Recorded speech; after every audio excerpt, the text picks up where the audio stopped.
Sabay-sabay natin alamin ang mga kaganapan na nangyayari sa ating bansa.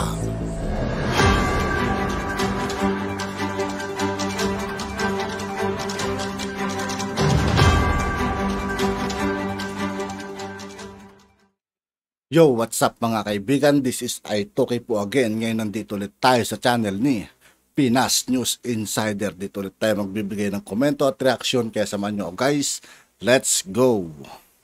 Ito ang nakakagulat. Karen Davila, bumaliktad na. Ito ang komento ng marami sa ating mga kababayan matapos purihin ng veteran journalist na si Karen Davila ang posisyon na ibinigay ni President Bongbong Marcos Jr. sa TV News anchor na walang iba kundi si Erwin Tulfo bilang pinakabagong DSWD Secretary. Tila nagulat ang mga veteranong fans ni Sharon Cuneta na siyang kilalang tagahanga ni Karen Davila na isa sa mga matuturing na pinaglawan o di umano'y kampo ng dilawan ay bilib sa naging desisyon ni Bongbong Marcos Jr. na i-appoint bilang DSWD Secretary si Erwin Tulfo. Sa katunayan, pinagmalaki pa ni Karen Davila sa kanyang social media ang nasabing balita kung saan hindi nito napigilang palakpakan si Erwin Tulfo na magiging kasapi na ng gabinete ni President Bongbong Marcos Jr. Isang malaking sampal nga daw ito para sa mga fans ni Sharon Cuneta na agad na nag-post ng hindi kaaya-ayang komento patungkol sa paghanga ni Karen Davila. Ito ang mainit na balitang pinuputakti ngayon ng samot-saring komento mula sa marami sa ating mga kababayan at marami nga sa kanila ngayon ang hindi napigilan ng kanilang sarili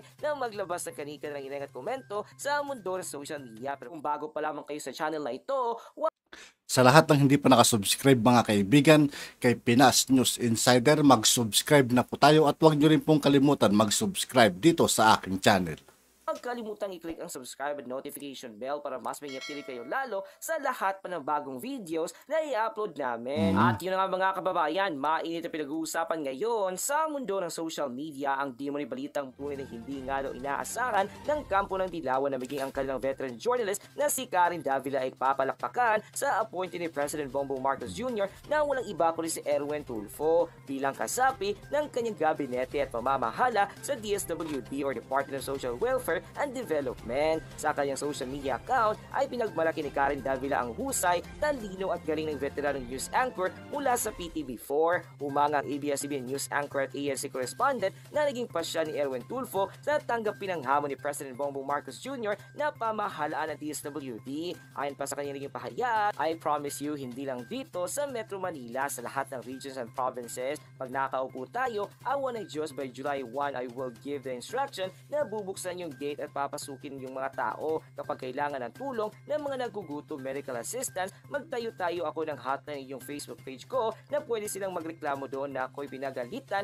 ako'y di binigyan ng tulong, magiging open tayo. And kasunod dito ay nag-viral ang post ni Karen Davila kung saan bumilib at humanga kay Erwin Tulfo. Ayon nga sa kanyang Twitter post, #ANC Head Start, I have worked with Erwin Tulfo and ABS-CBN. Talagang tunay sa puso nilang public service. If the Tulfo brand of immediate assistance can be brought to the DSWD, that would be great. I wish you well, Erwin Tulfo. And dahil sa naging pahayag na ito ni Karen Davila, yung mani agad ito ng samot-saring komento mula sa marami sa ating mga kababayan, kabilang na ang pambabatikos ng ilang mga fans si Sharon Cuneta sa mundo ng social media. Ngunit ipinagtanggol sa marami sa mga supporters ni Erwin Tulfo ang ABS-CBN correspondent at ANC News anchor na walang iba kundi si Karen Davila, and they posted, o diba, anong say ngayon ni Sharon na yung idol ng anak niyang rebelde is suportado ang isang Bongbong Marcos appointee. Yes, si Karen Davila, sa lahat ng say mo dito ka tumumpak. In fairness, nag-iisip ka rin Wala, bait-baitan lang yan si Karen.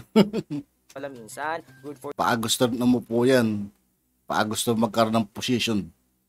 you, Miss Karen. At least, di ka pala 100% bulag. Nakikita mo pa rin pala na hindi porket taga-batikos ng network mo, wala na magagawang mabuti sa ibang tao. Thank you for this from the bottom of our heart who believes in Erwin Tulfo's goodness at lalo na sa mga bata. He deserved that position kasi alam mo, simula pa lang magkatrabaho pa lang kayo na talagang mabait yan. Saka may care sa mga taong naaapi. To be honest, sa lahat ng Tulfo brother yan ang underrated. But thanks to President Bongbong Marcos Jr. na nagbigay kay Erwin Tulfo ng posisyon not only to be his DSWD secretary but most importantly to be part of his real changes that our country needs. Thank you also to Pangulong Rodrigo Duterte who are the starter of all this. Kung hindi dahil sa kanya ay hindi naman magkakaroon ng pagbabago ang lahat. Salamat din sa ito, Karen. At least, even once you recognize someone who is not from your group na magaling at matalino ang pagkatao, may puso sa pagtulong at higit sa lahat, walang intensyon na manira ng kapwa. Thank you, Karen. Sana ikaw rin magbago ka na for the better, hindi yung puro kapangungusyon na paiyak at tuloy ni Benjamin Jokno. Alam mo kay Sir Juan, wow, something really fishy in everything Karen does. Can really trust a snake that roams around freely. Ayon naman kay Abe, Tulfo brother ay matitino, hindi kagaya ng iba, inuuna ang kanilang sarili. Ayon naman kay Monica Hofianya, congratulations Mr. Irwin Tulfo, ikaw talaga. Ako rin mga kaibigan, sa so, lang yung Tulfo brothers na yan. Humahanga din ako sa magkakapatid na yan. Hindi lang tapang ang meron sila. Meron din silang malasakit sa bawat mamayan. Yan ang may mga magandang umupo sa Senado, sa loob ng Malacanang, ang Tulfo brother. Ang kailangan ng mga tao, silent listener, o inyo ako ay mahusay talagang pumili ng President Bongbong Marcos. Alam kay Joel Estrada, Karen is still a pink lawan. At the end of the day, it does not mean she's supporting Erwin and that she's supporting Bongbong Marcos also. It is far from the reality that Karen supports the Marcoses. Alam naman kay Roselina Nolos, ingat lang po tayo sa mga bumabaliktad. Alam naman kay Sofia Vallejo, congratulations Sir Tulfo. Alam naman kay Leo Santos, Tulfo brother, tunay na maaasahan. Alam naman kay Abe, ingat kayo mga reporters at journalists yung walang modo pag nagtatanong baka maaga pa ang pang-retire ninyo. Alam ninyo kung sino kayong mga reporters ng ABS-CBN, GMA, TV5 at iba pa. Ay naman kay Yoshika Salcedo, ingat-ingat lang sana sa mga taong ahas na biglang naging tupa, hihihi. Ay naman kay Antonio Kakal, maski anong pagbabaliktad niyang Karen Davila na yan, may naniniwala pa sa kanya. General, anong say mo? Mag-ingat. Ay naman kay Chit Galdo, maraming salamat Sir Irwin Tulfo sa ikaw lang nilagay ng DSWD. Mabuhay ang Pilipinas. Ay naman kay Margareta Tolentino, ingat po tayo dyan kay Karen Davila. Nawawala ng viewers daming bashers kaya nagkabyo na po. Ay naman kay Edwin Caceres, laging tatandaan ng humahango kahit saan dumidikit, humahango pa din. Ay naman kay Lokalong Probinsyana, deserve ni Idol Erwin na posisyon na yan. Noon pa man, matulong na yan kahit na wala pang posisyon. Congrats Tulfo brothers. Ay naman kay Gloria Rivera, di ba yan naman talaga ang gusto ni Pangulong Bongbong Marcos Jr. at Sara? Magkaisa na tayong lahat. Kaya salamat naman at nabuksan na yung puso ni Karen at siguro naiiwan na siya. And sa naging komento na ito na marami sa ating mga kababayan sa naging Twitter post si Karen Davila ay tila bumaliktad nga raw ito at sinusuporta ng isang appointe ni President Bongbong Marcos Jr. na walang iba kundi ang isa sa mga Tulfo brothers at kanyang dating nakatrabaho na walang iba kundi si Erwin Tulfo na nakatakda na maging isa sa mga cabinet member ni President Bongbong Marcos Jr. at DSWD Secretary sa darating na July 2022. Nagpapasalamat si Erwin Tulfo sa lahat ng sumusuporta sa kanya at naniniwalang kaya niyang maging secretary ng DSWD. Ayon nga sa kanyang naging pahayag, I will be a secretary on the ground, a secretary people can touch, can talk to, a secretary they can hug. I will see to it that the help will be there quick, not a day later. Within the day it should be. And pagbibiro pa ng marami sa ating mga kababayan ay tila hindi naman pala daw bulag si Karen Davila at nakakakita naman pa rin pala ng mga pagbabagong tunay na Bulag-bulagan lang guys, ng tutusin si Karen. Bulag-bulagan. Baga, alam niya naman yung totoo, pero pilit niya pa rin binabatikos ang mga gobyerno. Diba? Tulad ng ating mahal na Pangulo. Pangulong Rodrigo Duterte, Pangulong BBM. Diba?